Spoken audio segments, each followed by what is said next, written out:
Her novel, River Across My Heart, was selected for the Oprah Book Club in 1999, and her novel, Stand the Storm, was named one of the best novels of 2008 by the Washington Post.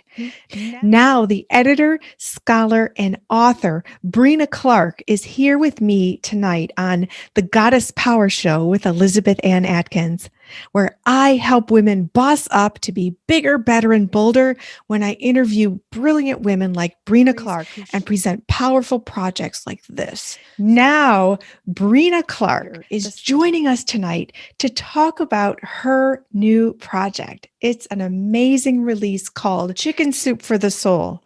I'm Speaking Now. Black women share their truth in 101 stories of love, courage, and hope. She is the co-editor of this amazing project, and I'm so honored to interview her. Welcome, Breena Clarke. Oh, I'm happy to be here, Elizabeth. Thanks for having me. You're welcome. First, congratulations. This book, which goes on sale June 1st, is part of the phenomenal, huge Chicken Soup for the Soul series, and it focuses on Black women's stories. And they were all written in recent times so that they're going to explore all the topics that we've been dealing with of late. And the cover is absolutely beautiful. It's lavender. You are the co-editor. Can you talk about how this project came about? Well, it's a lovely project, and I'm very excited to have been a part of it. It is, as you said, Chicken Soup for the Soul is a series, it's a franchise, and they've published several titles every year. Amy Newmark contacted me. She's executive editor of the Chicken Soup series, and she discussed the idea of having a book in which Black women were speaking and telling essential truths about their lives in first-person narratives. I was intrigued, and we discussed it. I was very excited to become a part of that project. And as a result of that, we set out a very wide net to solicit submissions, put out the call to a lot of our networks, writing networks, and we got a very big response. Like how many? How many? Oh, well, thousands of them. Thousands oh my of goodness. them. We really did. We had to cull them down and select really the finest ones. And the call went out, I guess, at the end of October. So all of these submissions came in between November and December of 2020. So as you can see, they're really very topical. A lot of the women are engaging with the topics that everybody is talking about: the pandemic, the election, the election results, the unfortunate events of January 6th. So there are a lot of topics that are covered in our stories. And the social justice movement, the murder of George Floyd, yes. mothers of Black sons. Oh, yes. We have, our book is divided into a number of chapters, and we have a chapter that's on the stories are raising our children. Wow. So that all of the stories that are in that section are on that topic. And some of them are lighthearted and others are really very heartfelt. We've got a chapter on ancestors and traditional wisdom, and those are delightful too. Again, some lighthearted ones, some quite a bit more serious. So we've got a cross section of interests and topics. Okay, I'm still stunned by the whole thousands of entries. You had to select 101, and that was only a few months ago. Breena, how did you do that? Well, Amy Newmark and I read them all. We really did. We read them. You know, of course, we had a process for culling out submissions, but we read a great many first person narratives. Mm-hmm. And we made our choices. It wasn't easy. And one of the interesting things is that we did receive poetry submissions. We Mm. received a number of poems. Um, and so we decided to use 101 personal narratives and to pair each section with a poem. So that gave us the opportunity to include 12 poems. Oh, And so wow. that was kind of fun. Uh-huh. We enjoyed doing that and gave us even more that we were able to reflect. And also, each story has at the top, introducing it, a quote from an historical figure or a contemporary Black woman. And the quotes are great. They run the gamut of a lot of people. Beyonce is quoted, Zora Neale Hurston.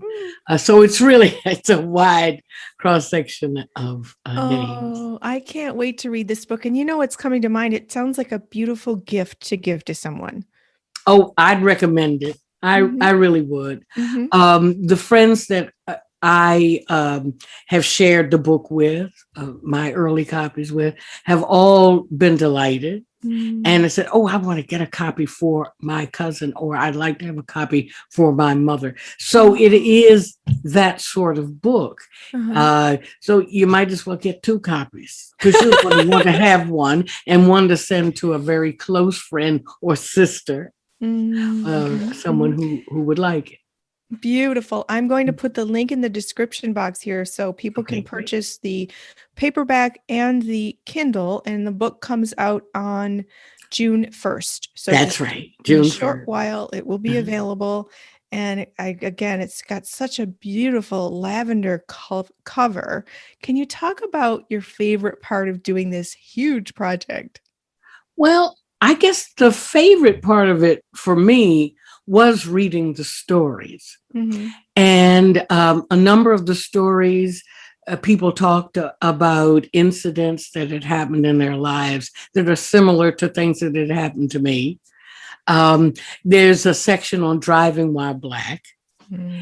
And I chuckle when I think about it, even though several of the stories are kind of heartbreaking, the kind of tension that people put on themselves when they get it behind the wheel of a car, if they're Black and they're driving around and they're considering whether it's getting too late and hadn't I better get on home. Or also, there are several stories about women who are speaking about the worries that they have sitting at home waiting for the son or daughter or husband or father or someone to come home. Um, and I realized that I too had been shouldering that sort of worry and just as a general course. And you know, it's a shame that that sort of energy has been wasted. But it's so real. That is an undercurrent of any mother of a Black child who's grown and driving or out in the world. You don't even have to be driving. It's like an undercurrent inside you 24/7. It's Yes, just there. And yes. thankfully, if you have faith, that can empower you to just know they're safe. But I'm glad that these stories are going to present this topic because it's Mhm. so real. And I love that you said there's balance with some more lighthearted Yes. stories as well, and the Mhm. poetry and the wonderful quotes from Yes, women. yes. So it's like sounds like a wonderful mix with balance. Well, Um, yes, there is a lot of variety. It's very complex and there's a lot of variety.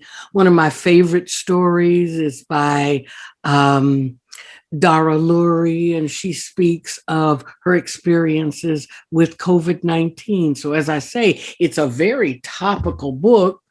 And she speaks about her interactions in the hospital. It's a very compelling story. That's one of my favorites. Another really favorite is a story about a woman, written by a woman who was incarcerated and has is out. Uh, she became part of a program uh, while she was incarcerated, training dogs. She became very interested in that and credits that with having made a change in her life. So that story is very interesting. Mm-hmm. And we have a number of other stories that speak about our special interaction with the prison industrial complex and with law enforcement. So Wow. we've got a lot of very, very important stories. Beautiful, beautiful. So, what's the mission? Why do we need a book that is strictly telling Black women's stories? Well, I think we need the book because the book provides a platform, an opportunity Mm-hmm. for some women who have not been afforded the opportunity to Mm-hmm. speak, have Yes. been given the opportunity to speak. Mm-hmm. And in many respects, that's a very revolutionary thing, Mm-hmm. to decide that you have something to say, Mm-hmm. you'd like to get it said. Mm-hmm. And that's one of the things that I think is the part of this process that I really enjoy, is that we've given a platform to a wide range of voices. We have some young women who've written pieces, and we have at least one 90-year-old who's written a piece. So you see, we've got the age gap, Uh-huh. and it's a wide ranging. I love um, it.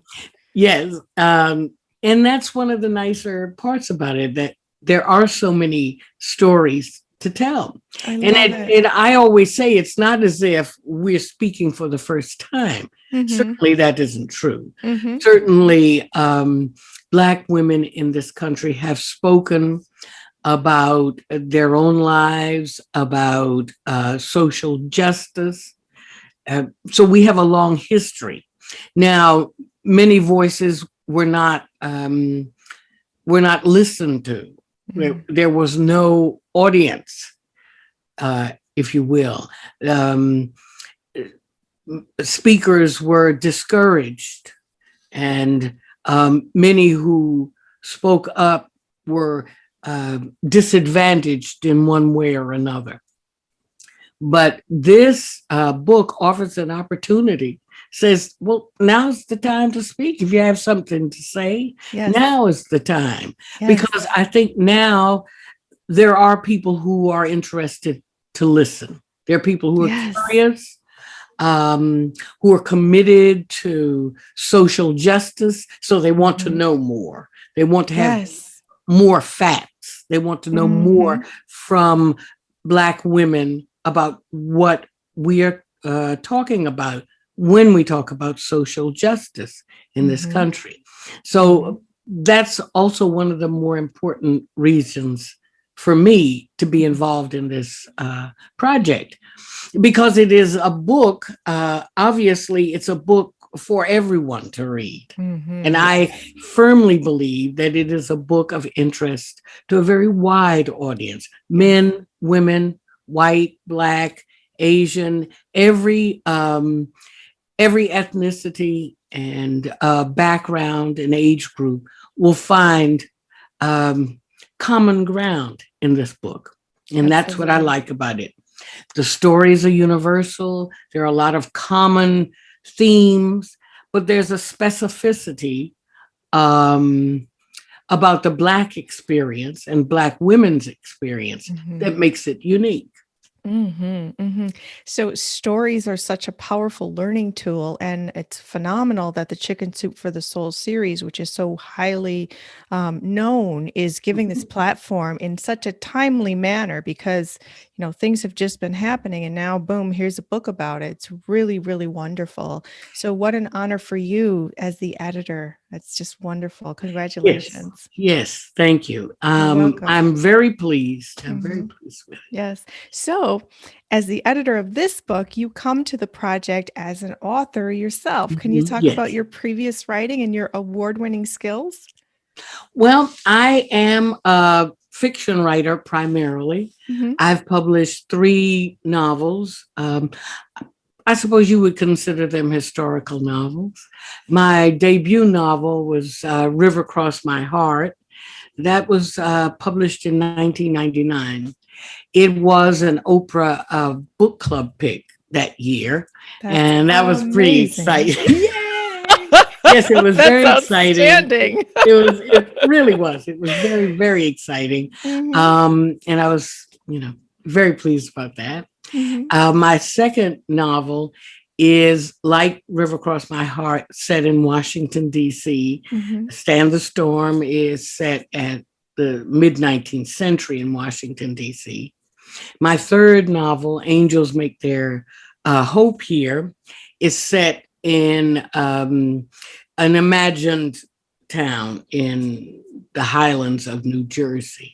So it's a little bit different. And I've published short stories, and I also teach writing. So Excellent. So what was it like being an Oprah Book Club selection? Well, it was a lot of fun. It really was. It was delightful. It had a lot of there was a lot of intrigue about keeping the title Mom until they announced it, that sort of thing. That was fun. And it was nice to be on the show. But in a very real way, it was important for me because it gave me the opportunity to have the writing life that I wanted. After that project, I was able to take an early retirement from my day job, and then I was able to write. And so that it was really important for me. It was really, really important for me in that regard. And so, hats off to Oprah. I always. Oh my gosh, I feel so overjoyed for you. Yeah, it was great. It was great. Wow.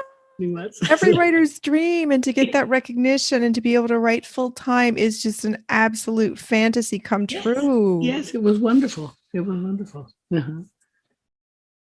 Wow. And to be able to teach and have comfort, and gosh.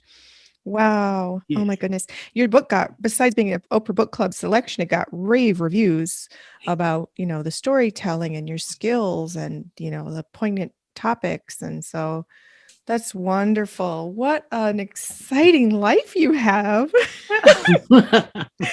Wow. So what is it that calls you to write? Well, that's always a difficult question. Well, I come to writing, I should probably say I come to writing primarily as a reader. I was an early reader. I can still remember my first trip to the library, public library. I always had a keen interest in books. So I always wanted to, a fantasy was to see a book on a shelf with my own name on it. So that was a real sort of fantasy, real sort of dream for me. So I do come to writing as a reader. I was doing other jobs in working and writing sort of on the side. And after my son's death from an accidental death in 1989. I'm so sorry. I had the kind of epiphany that Mark Twain is, said to have had as well. I started writing about my son as a way to preserve what memories I had, even though, of course, that wasn't necessary. It wasn't necessary to write everything down, but I did. And that got me into a daily ritual of writing. And after that, I started to expand, and I took writing classes, and then I just did it. Wow. So writing began as a tool for healing for you. Yes, very much so, I think. And I think that's a way many people come to it. Certainly many women come to it as a tool for healing. Just last week, I interviewed Linda Jones, who is a coach who helps people use writing to heal from grief. And she Mhm. too had suffered the loss of her stillborn son. Mhm. And wow, interesting. Yes. But writing is such a powerful tool for healing. That's phenomenal that just look what it birthed. Yes. Books. Yeah. Mhm. Mhm. Wow. So, what's your advice to other writers out there who would like to either submit to a future Chicken Soup for the Soul book or write a novel or live the writer's life? Well, I guess the simple advice that I would give is the Nike advice. You know, they took that, they shouldn't have been allowed to patent that, but just do it is really, that's what I always tell people. They'll say, Okay. well, Breena, how can I just do it? You just have to sit down and do it. Now, will you do it extremely well at first? No. Will you need feedback from others? Do you have to? Yeah, all of that is true, but you still have to start doing it. And I've known people who have talked about projects for, eons, and they never actually got to do it. So I think the best thing to do is to get started. Just start at some point. That's generally what I say. Excellent. Excellent. Now, do you work solo? Do you have a coach? Are you in a No, group? well, I work by myself. I'm pretty Mhm. much I work by myself. Mhm. Mhm. I really do. And what's the most difficult thing about writing for you? I suppose the most difficult thing is keeping to the regular schedule for me. I at first, when I first got started, I thought, because the stereotype of the writer is the person who just sweating bullets and stays locked up in their house for like a year and just does nothing but write. And so I always fell short of that, of course. And I thought, oh boy, wouldn't it be great if I could get to the point where I could do that 24/7? Well, that doesn't happen. It's not practical. And it probably isn't even good for the writing. Right. You have to get out and see people. You have to be Yeah. out in the world to even know how to describe people. So that didn't work. And I realized that trying to figure out what was my optimal time Mhm. and then just hitting that time and staying focused during that time period, however long or short it was. Mhm. And so that's the biggest challenge, but it's also the most rewarding part, Mhm. I Mhm. think. Wonderful. That's Mhm. wonderful. I love it. So now that you have the book coming out, the Chicken Soup Mhm. for the Soul book coming out June 1st, are you going to be physically traveling for book signings? Will you have virtual events? And how can people know about them? Well, I've got a lot of virtual events happening. I'm not sure how many in person events we'll be able to schedule. But Mhm. at this point, we have a lot of virtual events, events like this, speaking with people, Mhm. and radio events. So it's going to be kind of interesting. They can keep in touch with these events through Chicken Soup on Facebook and also with me on Facebook. So you can find me. I'm Breena Clarke. Okay. And I'm Breena_Clarke on Twitter. And I'll be Okay. posting what's upcoming on Twitter Mhm. and Facebook. And you can keep in touch through the Chicken Soup uh, website. And, go on to the Chicken Soup for the Soul website if you're out there. Find out more about this book I'm speaking now, but also find out about other projects that the Chicken Soup series is having, because there may be something that you would like to submit to, that someone out there would like Oh. to submit. So all of the information is Mhm. on the website. Oh, The information about beautiful. this specific book and about others. Mhm. You'll find it. Wonderful, wonderful. Mm-hmm. So, what do you hope that people take away from the book when they read it? I hope that they take a deeper understanding of the complexities and the variety of Black women's voices, that we're not monolithic. We live all over the country. We live everywhere. This book also includes voices from Canada as well as the Caribbean. We decided to have include those voices as well because we got submissions. So I think that this book has a lot of depth to it. And I hope that people will appreciate that depth and complexity. I hope that they find something that speaks to them specifically, and they'll find themselves there and be happy that they found that there's some other woman, there's one other sister who really feels the same way as you do and has had similar experiences. And the other part, that you will find someone who will tell you something you had never dreamed was the case or never dreamed was possible or that someone had experienced. So that's what I hope. I hope that a wide range of readers will come to appreciate these stories. Oh my gosh. So the power of seeing yourself reflected back from the pages of a book is just profound. It brings tears to my eyes. When I remember being little and growing up, and there were no books that reflected exactly who I am with my family's unique story. That's why my sister Catherine and I wrote our own books and told our own story and created a company for it. So I commend you. I celebrate you. I honor you. I admire you. This is such a wonderful endeavor that you are bringing to the world. I hope that you can celebrate it. I hope that it's beautifully received. I'm going to get my copy and give copies as gifts. I just think it's wonderful. Do you have one more? And I love your background with all your books there. I think you. And have your groans.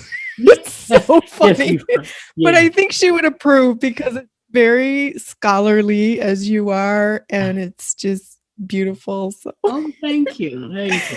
And one of the things I really like about our trailer is that it shows, yes, we have a really lovely trailer. Where is it? And it features, it's on the Chicken Soup website. So Chicken Soup for the Soul, you can go there and see the trailer. And it's been posted on Facebook and Instagram and Twitter.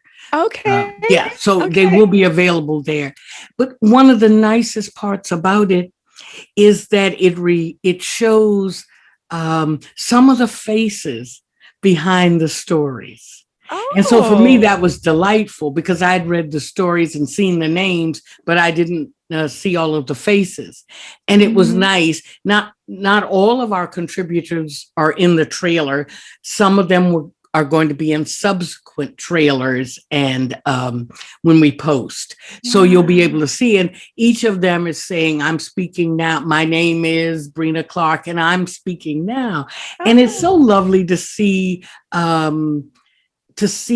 the complexity of their faces, to see the range of them, and just to see Black women's faces, because sometimes you can put on the television, not so much now. It used to be, you wouldn't see faces. You wouldn't see all of the wide range of appearances. And that's one of the loveliest things about the trailer. Is that you do see these faces. Oh, that's wonderful. I can't wait to watch that. That's amazing. I'm speaking now. That's beautiful. Yes, I'm speaking now. Well, because the time is now. Now's the time to speak. Yeah. Yes. So all of you watching, please go to the link I'm going to put in the description box so you can order your copy of the Chicken Soup for the Soul book. I'm Speaking Now. It's 101 stories by Black women, edited by Breena Clarke, and you have a co-editor, correct? Amy Newmark, yes. Amy Newmark, yes. They just somehow culled down thousands of submissions to 101. I just, Yeah. that's just, Yeah. And even 101 is a big number. So it's right. really a value added book. That is remarkable. Well, thank you for Mhm. making this beautiful contribution to the world. Well, thank you for having me on your show. You're welcome. Thank you Nice. for joining me here. And thank you. I wish you the absolute best success with this and all your future endeavors. Thank you. You're welcome. It's been a And pleasure. oh, I agree. Thank you. I'm honored to showcase women like you who are doing amazing things that inspire everybody everywhere because the book is available globally, and there's such interest in what's happening in our country. And so these voices are powerful voices for change, inspiration, education, and all of the above. So thank you again. And thank you, all of you, for joining me here on the Goddess Power Show. I'm Elizabeth Ann Atkins, and I just interviewed Breena Clarke. Please go to the link and order her book. It sounds phenomenal. You will be entertained, you will be inspired, you'll be educated, and it sounds like a gift to the world. So, very honored for this interview.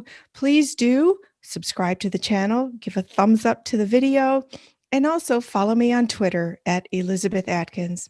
Remember, boss up, goddess. You have the power. I'll see you next time.